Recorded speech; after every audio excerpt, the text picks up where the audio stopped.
Hello, everyone, and thank you for joining me today. My name is Dr. Nour Daoud. I'm a sociologist and currently assistant professor of sociology at the University of Qalba in the United Arab Emirates. In this talk, I will share with you some insights from my recent research on how marital violence is understood and addressed by humanitarian service providers working with Syrian refugee women in Jordan. Of course, marital violence is a deeply rooted global issue.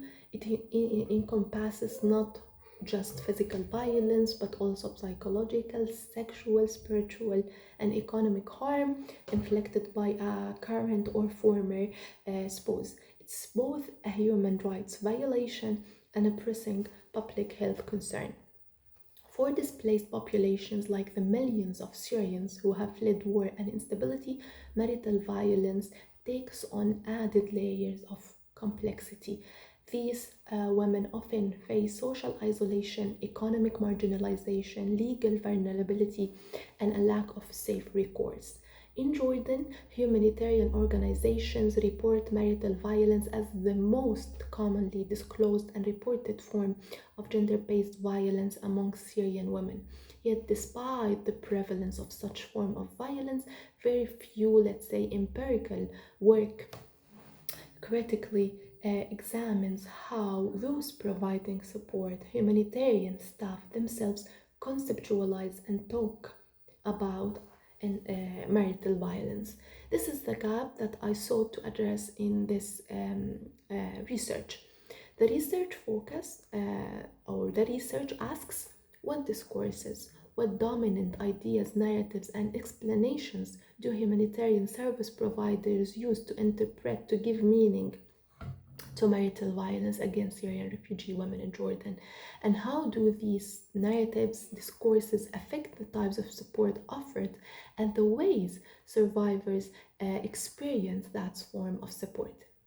Rather than assuming that services are simply neutral or technical, I wanted to look at how language, assumptions, institutional narratives actually shape what is possible within humanitarian responses. As a theoretical framework, I relied on the feminist poststructuralist framework, of course, drawing on the work of scholars like Nicolas Gavey and Chris Whedon. I also used Foucauldian discourse analysis as a method to examine how power operates through language, especially in institutional contexts. This approach allowed me to explore not just what is said, but what is left unsaid, and how certain ways of speaking about marital violence become dominant while others are silenced. The methodology, this research was qualitative. I conducted 23 semi-structured interviews with humanitarian workers in Jordan.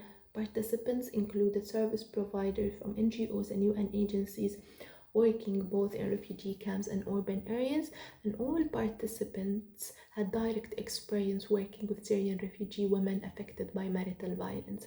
Key findings: one key finding was that a dominant discourse is drawn on and is relied on by humanitarian service providers in Jordan. This discourse, this humanitarian discourse, portray marital violence as a culturally rooted issue, something that is a part of Syrian culture, part of Syrian social norms and family dynamics. This essentialist framing, based on the findings, is widely accepted and deeply institutionalized. It appears in staff narratives and the way they were conceptualizing things. But of course, the findings show that this discourse is highly problematic. It reduces a complex issue like marital violence to a question of cultural backwardness. It frames Syrian culture as something in need of transformation without acknowledging how displacement, legal exclusion, economic hardship, or let's say the structural conditions of refugee life contribute to such form of marital violence. Implications of this research, the consequences of this framing, which is framing IPV as something cultural, are significant.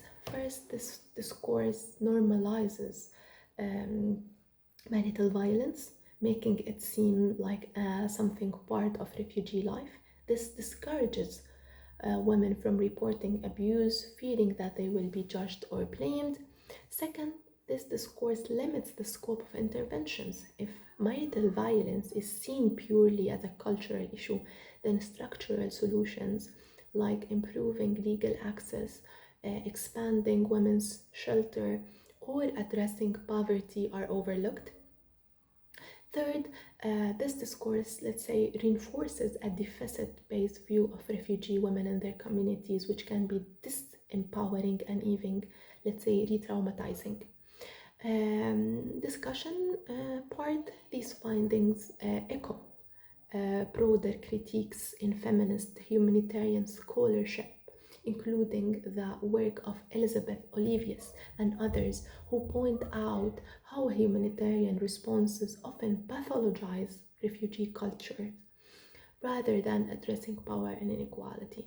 If we are serious about supporting survivors of marital violence in encampment contexts, we need to move beyond these simplistic cultural narratives and instead adopt, let's say, more reflexive, survivor centered, and structurally informed approaches.